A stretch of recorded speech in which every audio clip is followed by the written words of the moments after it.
Hello po mga kababayan, si Dante Maravillas. O, panalo yung prosecution mga kababayan. Lagi man na niya Mr. Maravillas panalo doon sa sa pagbabanta ni Sara, panalo ang prosecution. Nilampaso yung defense mga kababayan. Ngayon naman po sa Article 1 kasi nauna 'di ba yung pagbabanta Article 4 yon. Ngayon so, yung tungkol sa confidential funds mga kababayan, Article 1, yung request, I mean motion ng prosecution na isubpena yung mga bank records, tax records, pati yung AMLAC, inapprove mga kababayan ni presiding officer Chis Escudero. Nakipag-argumento yung defense siyempre, si Attorney Michael Poa sa naging motion ni Chil Jukno. Tapos mga kababayan, sumama pa yung mga senator judges na kasama na ng defense, yung magkapatid na Cayetano, hindi rin umubra. Talo. Di ba? Pero talagang ayaw tumigil po itong mga Cayetano. Inihabol pa, mga kababayan, itong kanilang opposition. No? Senator Alan Peter Cayetano, three others to submit in writing their opposition to issuance of subpoena for BP Sara Bank Records. Di ba malinaw mga kababayan, nakasama na ng defense team itong mga Cayetano at iba pang mga Duterte senators. Si Jaime Marcos at saka si Camille Villar kasama dito. Pero hindi po sila umubra, mga kababayan, sa prosecution kasi inapprove ng presiding officer yung motion ni Chil Jokno. At si Chil talagang, chill na chill lang po siya. Relax na relax, mga kababayan. So makikita natin ang brilliance, ang galing ni Chil Jokno, mga kababayan. So dapat siguro sa susunod, pag kumandidato ito si Chil Jokno, kumandidato siya noon for senator, natalo. Kaya mamamayang akbayan party list representative na lang siya. Pero sayang yung quality, mga kababayan, ng taong ito. Kaysa naman yung mga senador tulad ni Senator Robin Padilla. Sayang ang upuan sa Senado, mga kababayan. Pakinggan natin si Chil. Napaka-relax, mga kababayan ni Chil. Ano? Good afternoon to all the members of this honorable court. Very professional siya. Po ata yan na ni dating presiding judge Juan Ponce Enrile dun po sa Corona impeachment case. And if I may quote just a brief portion from what he said, I would like to explain that the resolution of this court was simply to authorize the issuance of a subpoena. And whether those evidence subpoenaed are admissible evidence, given the fact that they apparently appeared in violation of existing laws, is a question that must be resolved in due course. So ang ibig po sabihin, ang hiling lang po ng prosecution ay may labas ang ebidensya, pero wala pa po tayo dun sa punto kung tatanggapin ba nitong hukuman ang evidence na yun, kung siya po ay admissible o hindi. Maraming salamat po sa inyong tugon, Representative Jokno. Kaya po, nilahad ko po yan nang sa ganoon, maitanong po natin ang defense panel if that distinction is correct. Would the defense still maintain that the mere issuance of a subpoena is by itself already prejudicial to the respondent even before the court has ruled on admissibility or weight? Yes, Your Honor. Good afternoon, Honorable Senator Judges. Yes, while we agree with the position of the prosecution na hindi pa naman pinag-uusapan ang admissibility sa puntong ito, what we are questioning is really yung subpoena mismo po. Dahil sa ating pananaw, Talagang may tinatago po. At hindi lang sa ating pananaw, but even under jurisprudence, meron pong requirements bago tayo makapag-issue ng subpoena para maging valid yung subpoena na yon. At yun po yung napag-usapan natin noong nakarang linggo na definiteness and relevance. Ngayon, yung twin requirements na yun, para po sa pananaw ng depensa, ay lacking in this case.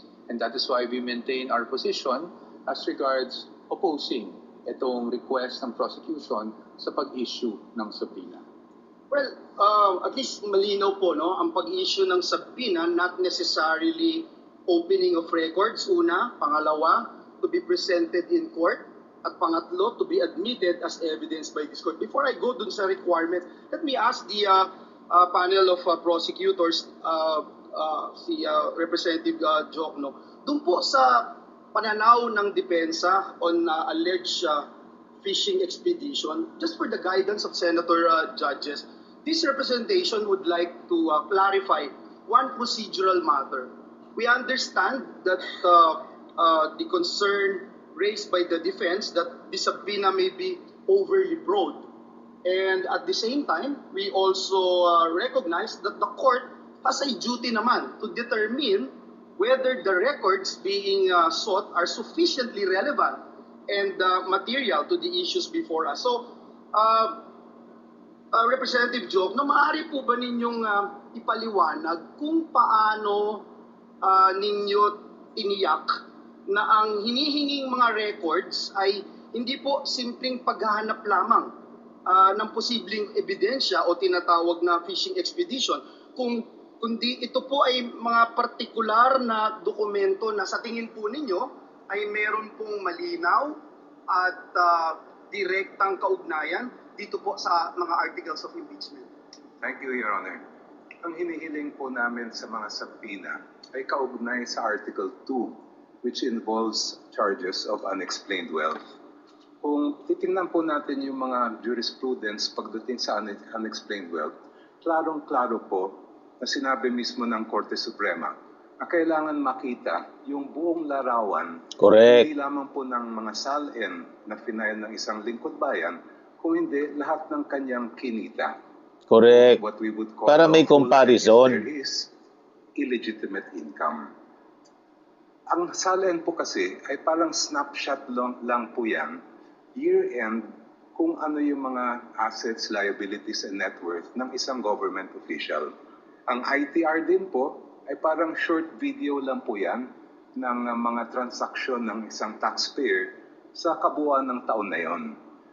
Makikita lang po natin yung buong larawan pag nailabas natin ang mga bank records. Correct. Kasi doon po, yung day-to-day na lumabas at pumasok sa isang account ay mabubuo po natin. And in fact, in the case of DOF Rips versus Merencilia, ito lang pong portion ang babasahin ko. Sabing ganun ng Supreme Court, the failure of the complainant to take into consideration respondent Rafael's net worth from the time he entered government service and the failure to take into consideration all of his possible sources of income in relation to his real and personal properties do not support the conclusion that he has unexplained wealth, considering that his true net worth was not determined. Correct. Ito po ay sabi ng Supreme Court, Ombudsman, hindi nyo nagawa yung inyong trabaho. Kaya ayaw po namin tumulad sa nangyari kay Ombudsman dito sa kasong ito. We want to see the entire picture. Kaya po namin hinihingi yung BIR records, pati yung mga bank records, and even the Anti-Money Laundering Council records para makita po natin yung buong story as far as both the assets, liabilities, and net worth are concerned, and the lawful, and if there is unlawful income acquired by the respondent. Last question sa prosecution. Sir, binanggit po kanina nung defense panel yung requirements which should be relevant and specific, and kinikilala po natin dito sa korte na yung subpoena is an important tool na available po dito sa impeachment court in the search for truth. Pero kinikilala din po natin na ang mga records na ating hinihingi ay may tinatawag na statutory protection under our laws. Now in this regard, Your Honor, bago po ninyo hiniling ang compulsory production ng mga confidential records na ito. May we know what led the prosecution to conclude that the issuance of subpoena is the least intrusive and most appropriate means of obtaining the information na sought? In other words, Your Honor, paano po ninyo masasabi na itong subpoena is not only relevant but also necessary and proportionate under these circumstances? Ang subpoena po ang tanging paraan para makuha ng itong hukuman ang mga kinakailangan po natin na datos at impormasyon at dokumento. At hindi naman po siya intrusive dahil tulad na nabanggit ko po kanina, ay hindi pa naman ito question ng admissibility. Ang kailangan lang ay ma-produce sa korte yung mga dokumentong hinihingi. The issue of admissibility will come later and the defense will have sufficient opportunity to object and to oppose. Ngayon po, as far as the particular records that we are requesting are concerned, ito ay nakabatay nga sa nabanggit ko pong desisyon ng Supreme Court na pag tinitingnan natin ang issue Sulit. ng explained wealth, hindi lang po pwedeng snapshot ang titingnan natin. Kailangan mula sa unang araw ng paglingkod ng isang lingkod bayan, Correct. yung kanyang final na salin, lahat ng mga kinita niya ay makita natin. Correct. And that will be shown both by the bank records that we are requesting to be produced as well as the PIR and tax records that we are requesting. Thank you very much. Sa depensa po, binanggit niyo po kanina yung relevance, and if I recall it right, last week, the good gentleman, Attorney Poa, made mention about the questions on confidentiality, sir, no? And this representation would like to better understand the legal basis of the defense position on confidentiality. We recognize that the law places a premium on protecting confidential information. At the same time, we are also dealing with a request made in the course of a constitutional proceeding before this impeachment court. At bilang mga senator judges, it's our constitutional duty to try and decide on impeachment cases. Mr. Defense Counsel, yung Section 8-A of the Anti-Money Laundering Act, binanggit niyo po ito last time, which prohibits the disclosure of confidential information. How should this apply to records sought through a subpoena issued by the impeachment court? Because as I read, Your Honor, Section 8-A, it imposes confidentiality, but it does not expressly create an absolute privilege against the subpoena. There is a distinction between an authorized disclosure and production pursuant to a lawful order of a constitutional body. So, again, my question, Your Honor, where exactly in Section 8A does it say that AMLC may refuse a lawful subpoena from this court, Your Honor? Thank you for that question, Your Honor. Unang-una, sagutin ko lang po yung pretense ng inyong tanong. No? Sabi nyo, this is a constitutional body, hindi po ba? And as we all know, there is an old legal maxim that the spring cannot rise over the source. No? Ibig sabihin po nun, while the impeachment court is a constitutional creation, it cannot go up over and above the Constitution itself. And when we talk about the impeachment court under Article 11, we cannot read that in isolation. We have to also give due regard for all other provisions of the Constitution, specifically the Bill of Rights, kung saan due process ay isang bagay na nakatatak po doon at pinapakita doon ano pang ibig sabihin ng due process. Due process is kasama po sa kalakip ng due process ay ang bawat na nasasakdal ay meron ding pribilehiyo na maging ma-protect o maproteksyonan ng mga batas na isinagawa ng mismong Kongreso. So now let's go on to Section 8A. No? As you can see, Your Honor, that is at least for our position, it's an absolute prohibition. Unlike other laws where they created, for example, in the bank secrecy law, meron nakasulat doon, aaminin natin, in cases of impeachment, isang exception. Pagdating po dyan, wala po ni isang exception. It could have been easy, especially since this is a 2021 amendment. No? It could have been easy for Congress to have cited impeachment as an exception if it did actually wish to do so. But it did not, Your Honor.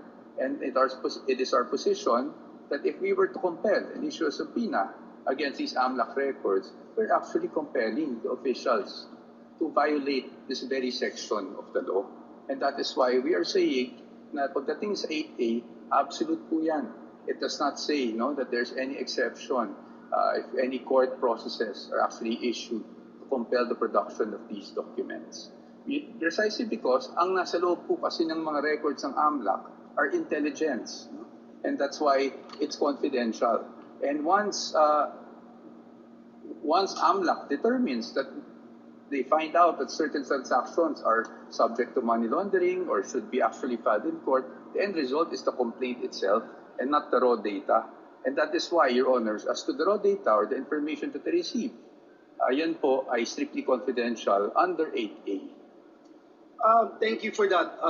Again, I would like to put on record that I was trying to look at that particular section 8A, and I don't see anything that says this court would not have any prerogative as to whether or not we can subpoena bank records. But let me move forward.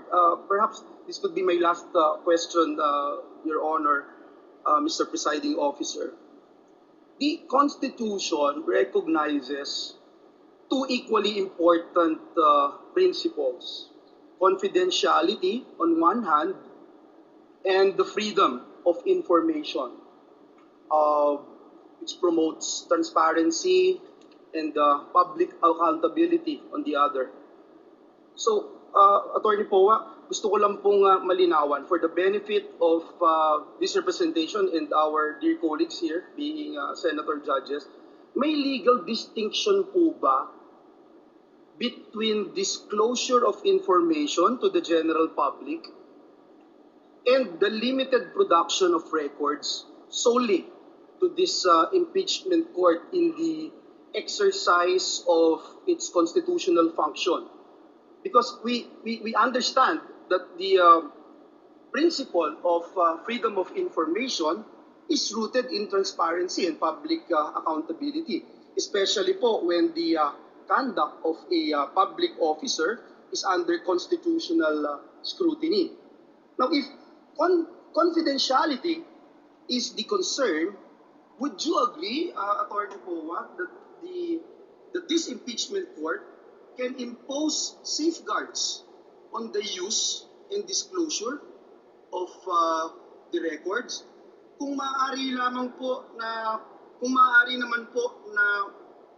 magpatupad ang impeachment court ng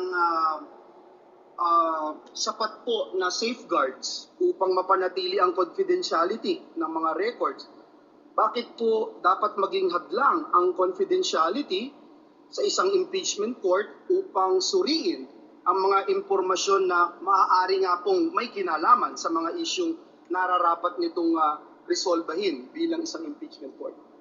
Para sa atin po, kung ano man pong hakbang ang pwede o hindi pwedeng gawin ng isang impeachment court tulad ng nasa harap natin na ngayon, it must be confined to the limits imposed by the Constitution and the laws. So, kahit sabihin po natin, we are not against transparency. I just want to make that clear, Your Honors. We are not against accountability.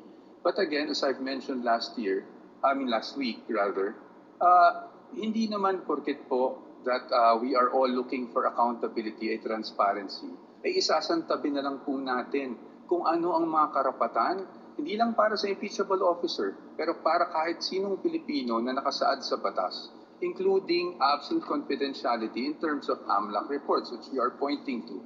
So para po sa atin, nakikita ko yung punto po ng ating hukom na paano kung mag-impose na lang tayo ng certain conditions. However, Your Honors, those certain conditions may be allowed for other records, pero pagdating sa AMLAC po, absolute po kasi yung prohibition.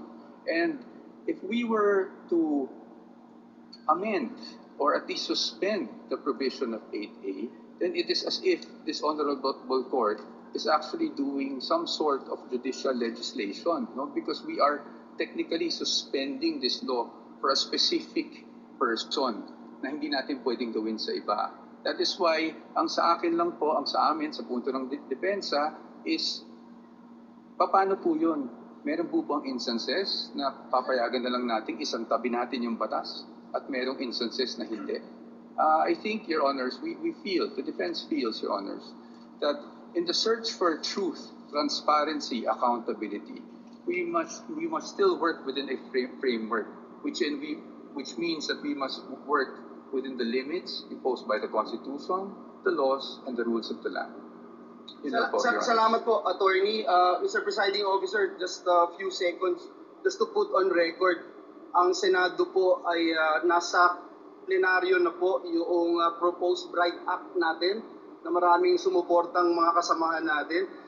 Ito kasama po dito yung amendments to AMLA to put in black and white the circumstances under which bank records, financial transactions may be lawfully accessed by competent authorities, subject always, of course, Mr. President, to appropriate safeguards and due process. So gusto ko lang pong banggitin that indeed, confidentiality is an important legal protection, pero hindi din po ito dapat maging dahilan naman para manatiling mailap po ang pananagutan. Ang mabuting batas ay kayang pangalagaan ang privacy nang hindi po nasasakripisyo ang accountability. Our laws must be able to protect both, Mr. President, Mr. Presiding Officer. Maraming salamat po, Ginoong Pangulo. Maraming salamat po, our counsel. Thank you.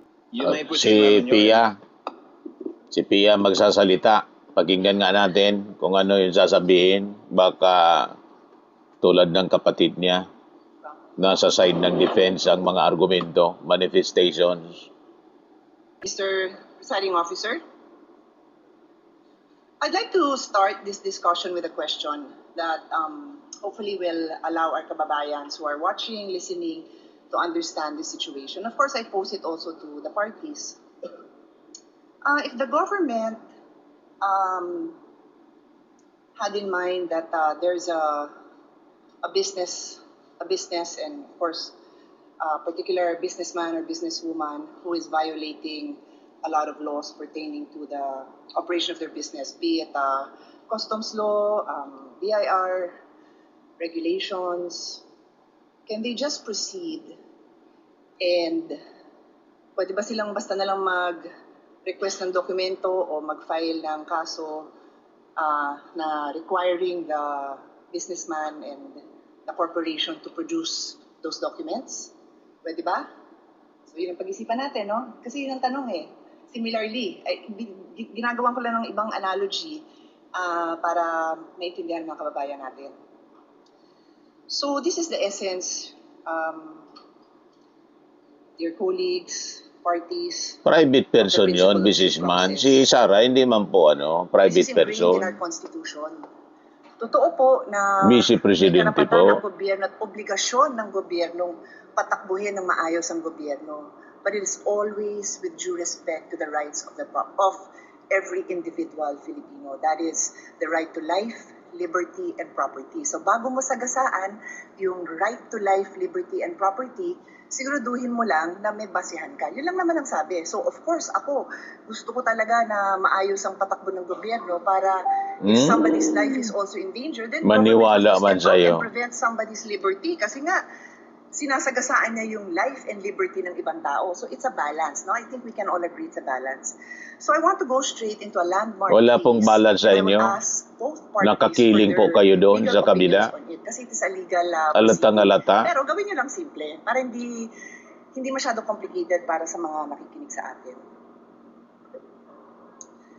So in the landmark case of Stonehill versus Diokno, 1967 pa po to, karamihan ng mga lawyers hindi pa pinapanganak. The importance of due process was highlighted and the Supreme Court discussed 2 points. General warrants are void. Sabi ng Supreme Court, a warrant must be issued on probable cause for one specific offense and must particularly describe the thing being seized. So kailangan particular ang description dun sa warrant.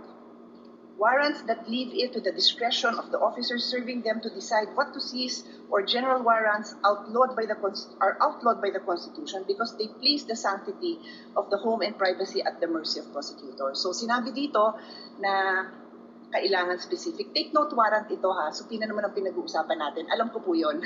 Pero I'm pointing it out kasi ang magiging tanong ko later on is kung relevant ito sa kaso. Okay? The other principle that was established in Stonehill versus Jokno was the exclusionary rule. Evidence obtained through an unconstitutional search is inadmissible for any purpose in any proceeding. Ito po yung tinatawag na the fruit of the poison tree. Pag nakuha mo yung information dun sa bawal na paraan, kung ano yung information mo, bawal ipakita yon. And this is where I need to get guidance from the presiding officer. If I'm allowed, I don't have to name names, to share the discussion that we had in focus para lang mabanggit ko na ito yung mga provisions of law na napag-usapan. Am I allowed to do that? Would you like me to approach you? Please let me know because I will abide. Basically, because ang nangyari is we had our own discussion and I want to mention the provisions of law that we discussed. I don't have to mention names. The lady may proceed. Okay, thank you. So, tungkol dito sa exclusionary rule, ulitin ko, fruits of the poison tree, dun nga sa aming very open discussion, and I thank many of our colleagues who were I think we engaged in a fruitful discussion for some, not for all. I think yung iba talagang gustong makipag-debate at di-debate kasi gusto ko rin matuto, no? I think all of you will... Ikat na natin, sayang ng oras po. Mga nonsense naman po yung mga sinasabi niya, kung ano-ano na lang, mapaba lang yung kwento. Huwag na nating tama si Gloria Diaz, nakakairita, pakinggan po. Kasi alam natin kung ano yung ibig sabihin niya at kung saan sila nakakiling. Di ba? Dito na tayo mga kababayan sa ruling kung pinagbigyan ba yung motion. Of course, pinagbigyan mga kababayan tulad ng sinabi natin kanina. I-replay ko na lang po sa inyo.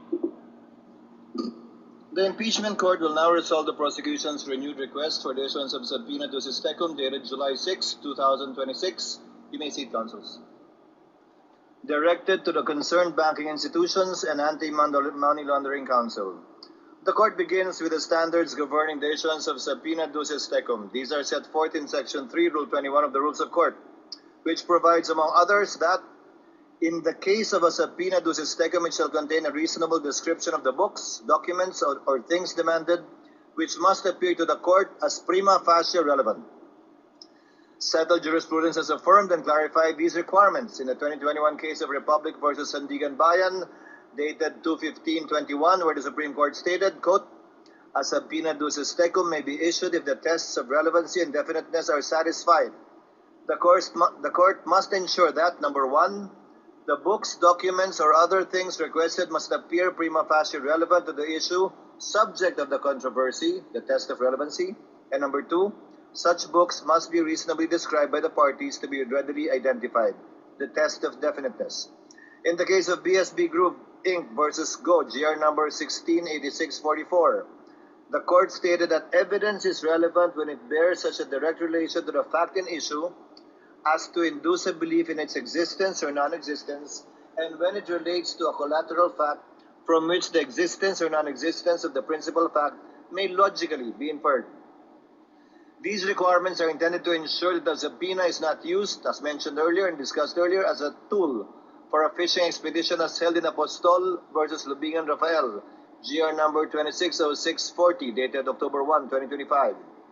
We are also aware of the ruling of the Supreme Court in H.C. Libenau versus Philippine National Oil Company, GR number L13463, quote, "A general inquisitorial examination of all the books, papers, and documents of an adversary conducted with a view to ascertain whether something of value may or may not show up will not be enforced. However, After a careful examination of the records requested, the court finds that the requested documents meet the requirements set forth above. They are reasonably described, readily identifiable, prima facie relevant, and material to the allegations under Article 2. This is not the first time that bank records have been examined by an impeachment trial. During the impeachment trial of former Chief Justice Corona, the Senate, sitting as an impeachment court, granted the prosecution's request for the production of bank records. In granting that request, the court cited Section 2 of Republic Act No. 1405, which expressly recognizes cases of impeachment as an exception to the confidentiality of bank deposits. Ngayon, si Alan Peter Cayetano, as usual, nagmanifesta uli mga kababayan, humirit. Ito na siya, Senator Alan Peter Cayetano, 3 others to submit in writing their opposition to issuance of subpoena for the BP Sara Bank records. Kasama dyan si Senator Loren Legarda, Amy Marcos, and Camille Villar will join the said objection. Alam na, kita ninyo, nasa side talaga sila ng defense mga kababayan ito mga Duterte senators. Ayan lang po, para at least alam ninyo kung ano yung mga nangyari. Ako po si Dante Maravillas. Bye-bye po. God bless.